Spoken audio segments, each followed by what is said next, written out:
Hello, my dears, Daniela here, and welcome back to the Spa Marketing Made Easy podcast.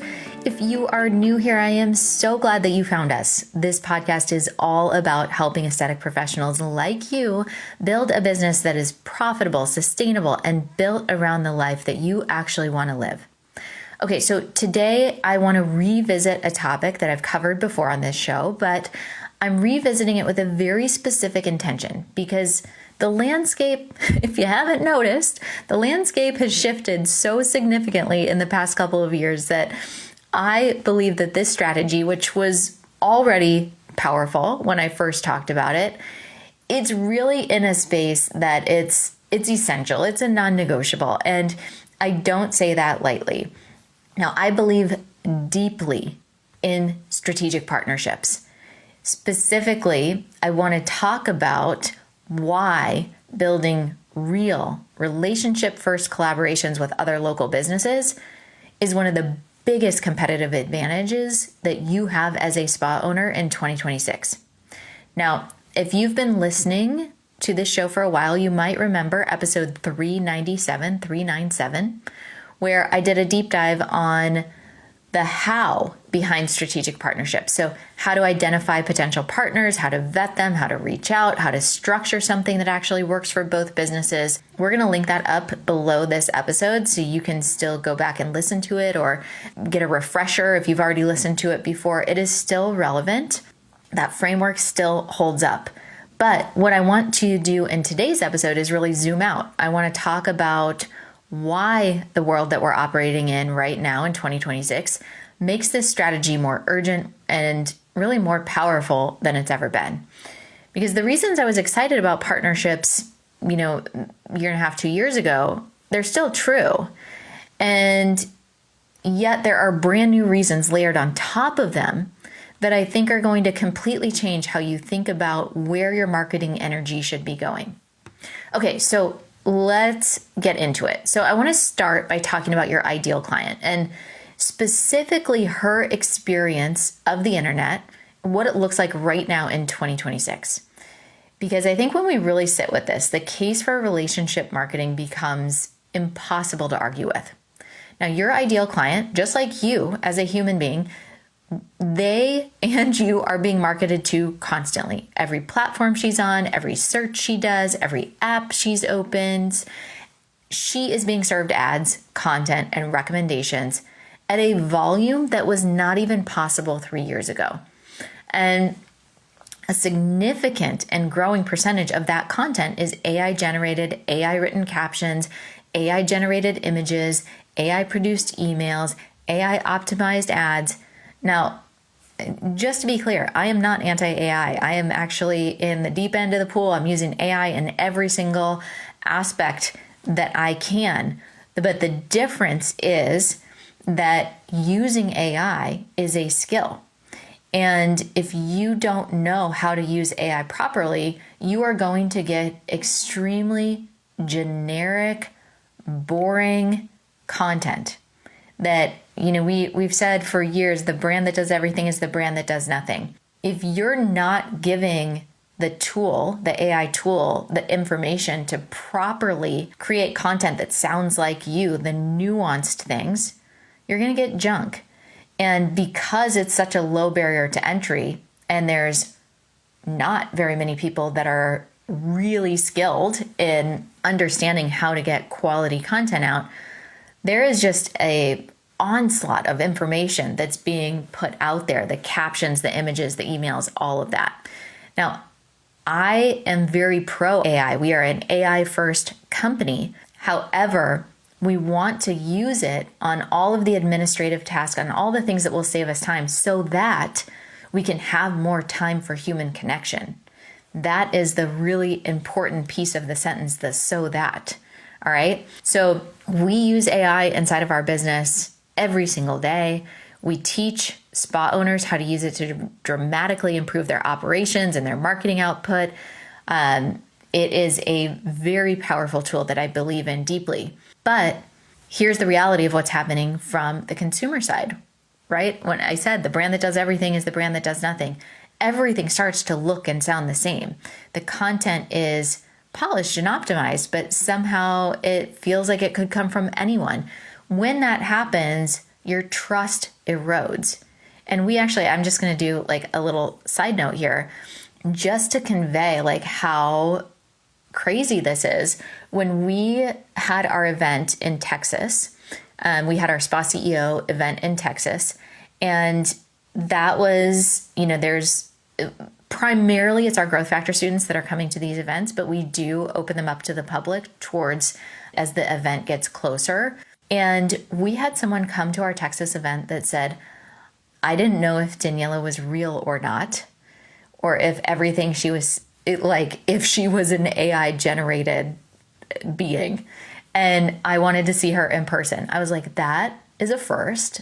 I am real. You can give me a hug when you see me in person.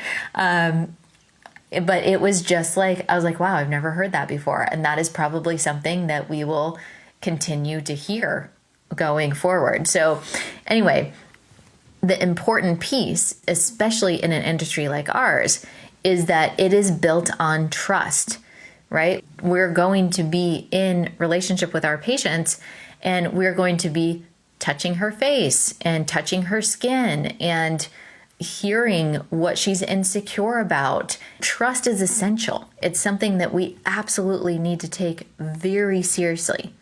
So what does your ideal client do when she doesn't know who to trust online? She's going to ask someone she already trusts in real life. She's going to ask her friend who has great skin. She's going to ask the instructor at her Pilates studio. She's going to ask her hairstylist. She might even go into a local Facebook group. This is word of mouth, okay? Word of mouth has always been powerful.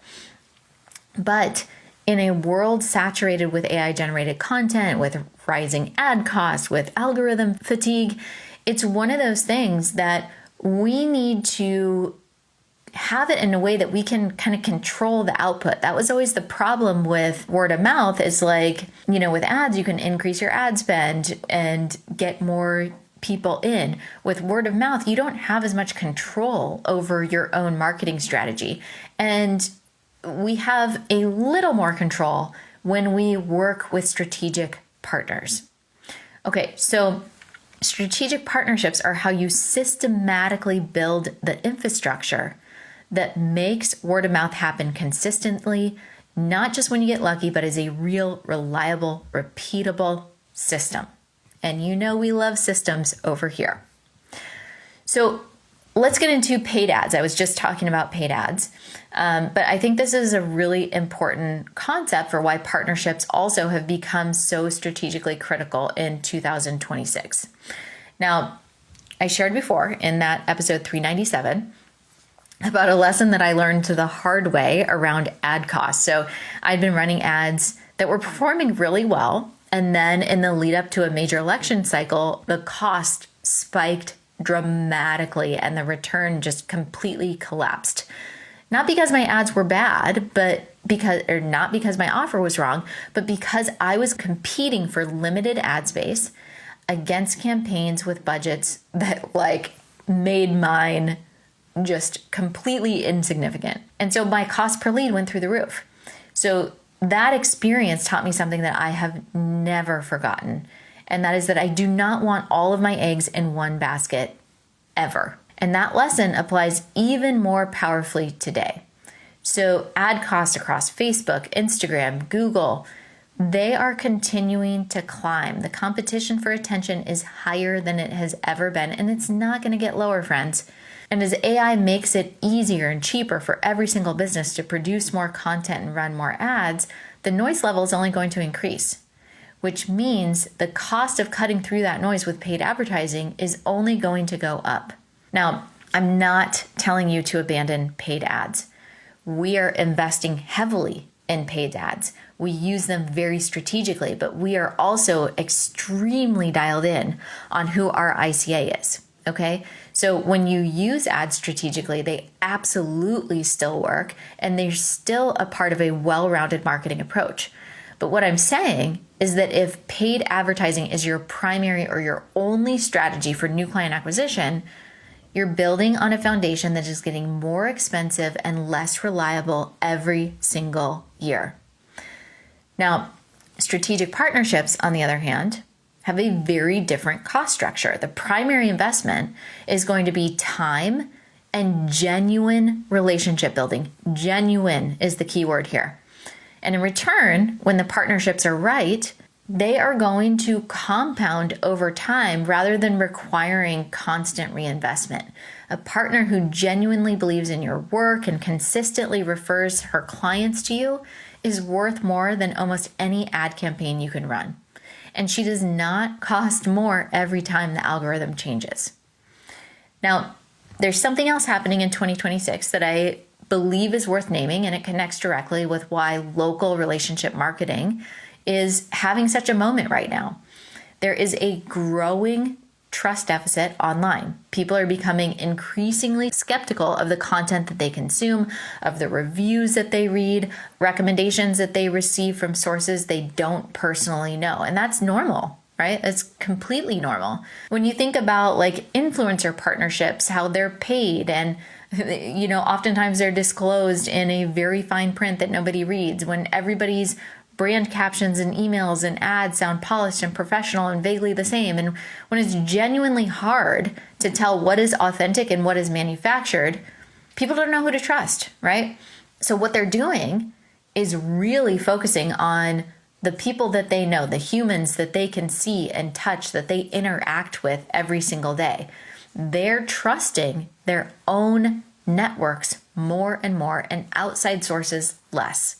Now, for a local spa owner, this is an enormous opportunity because you are not a faceless brand. You are a person in a community building real relationships with real people.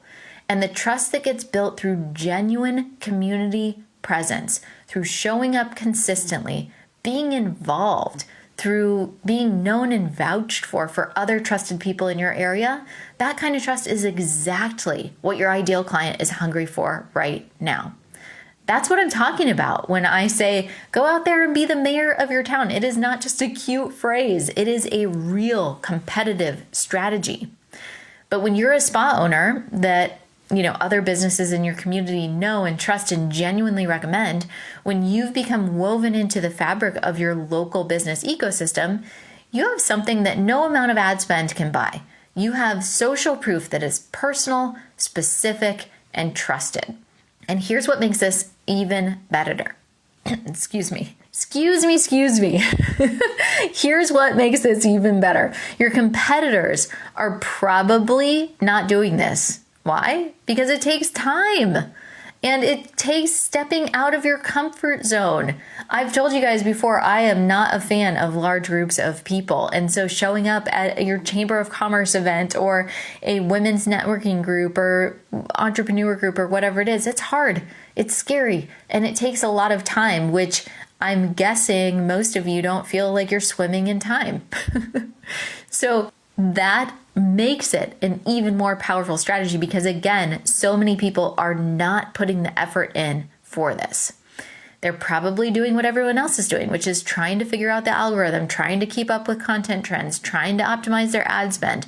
The relationship building, that feels slower, it's less measurable, so it's going to get moved to the bottom of the to-do list, which means that if you take up this strategy, if you commit to doing this right, you are going to just keep widening that competitive advantage in your local market. Imagine having your hairstylist and your yoga teacher recommending the same location to get a facial.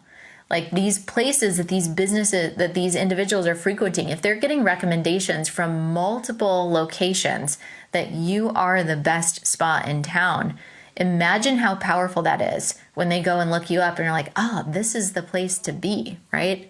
It's really, really an incredible thing. All right, so let's talk about the mindset piece, okay? That is going to make this all possible because I think there's a belief that holds a lot of you back from really committing to this strategy. And again, in 2026, that belief is going to be more costly than ever. And this is the belief that other businesses in your area are your competition. I understand where it comes from. I get it. We live in a culture that frames business as a zero-sum game. If she gets the client, I do not. And in a local market, that scarcity mindset can feel very real, especially when things are slow.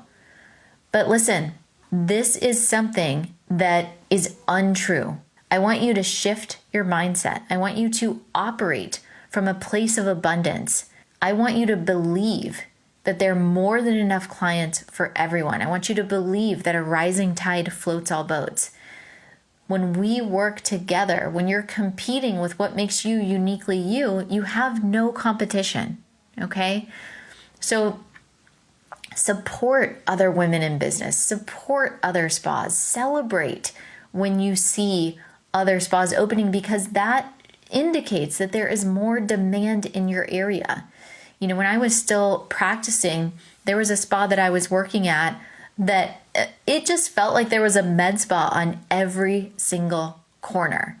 And yet, all of them were thriving. All of them were doing well. And thriving, I mean like 7-figure spas, okay? Not just something that is, trying to get to that space, like really operating and having the capacity to serve at that level, okay? So keep your energy focused on the positive, on what makes you different, on how you can serve your people above and beyond. When you have that authentic human connection, which is so, so important, and you have the abundance mindset, it's not just a nice philosophy. It is a genuine competitive strategy. Now, the other piece of the mindset shift is around patience.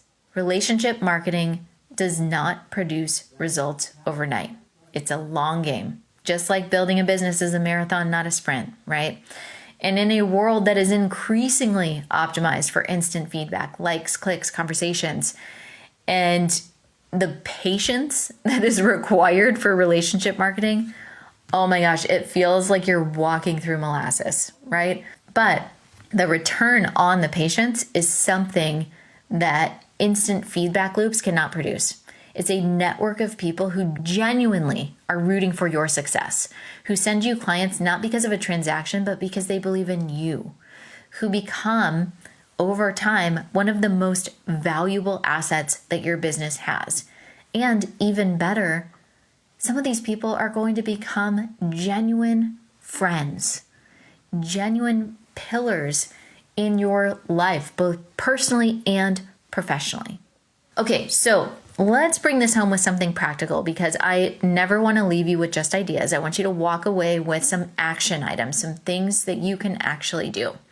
So if you want the full tactical framework for how to build strategic partnerships, then make sure that you go back and listen to episode 397. Again, we're going to have that linked up. That episode is absolutely worth your time. But for today, I want you to do one thing. I want you to think about your ideal client and ask yourself one question. Who else is she already trusting in my community? Not who could theoretically be a good partner. Who does she already trust? Who does she already spend money with? Who would she listen to if that person said, you have to go see this spa owner, she's incredible? Write down 3 names, 3 local business owners who serve your ideal client in a different way than you do. Businesses whose values feel aligned with yours. Businesses who genuinely you respect and admire. And then I want you to start showing up for them. Follow them. Engage with their content genuinely. Visit them. Give them business. Always lead with giving before you think about what you might get in return. And here's the thing. In a world where everyone is trying to optimize their way to connection, genuinely showing up is a differentiator. And little by little, those small acts of generosity build something that no algorithm can replicate. That is your homework. 3 names. That's it. I want you to start there. All right, my dears, that is a wrap on today's episode. If this conversation has shifted something in a way that you are thinking about where your marketing energy should be going right now, Good. That is exactly what I hoped for.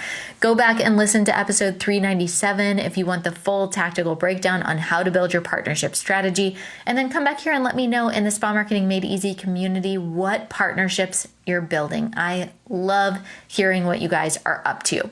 Now, if today's episode resonated with you, could you take 30 seconds and leave us a review on Apple Podcast or on Spotify, wherever you are listening? Reviews are the lifeblood of this show. They are how other aesthetic professionals find us, and they mean the world to me personally. I read every single one. And if you know a spa owner who needs to hear this today, please share this episode with her. Forward it, drop it in your Instagram stories, send it in a group chat. Let's get it into the hands of people who need it. Remember, a rising tide floats all boats. Thank you so much for being here, and I will catch you on the next episode. Quick reminder before you leave, if your spa growth still depends on you doing more, it's time for a shift. Watch The System Shift, a free training designed to help spa owners break past that $25,000 to $35,000 month plateau without adding more treatment hours. You'll learn the CEO level systems that help you scale while protecting your time, your values, and your peace. Go to grow.autoaesthetics.com/podcast and watch The Systems Shift. That's grow.autoaesthetics.com/podcast.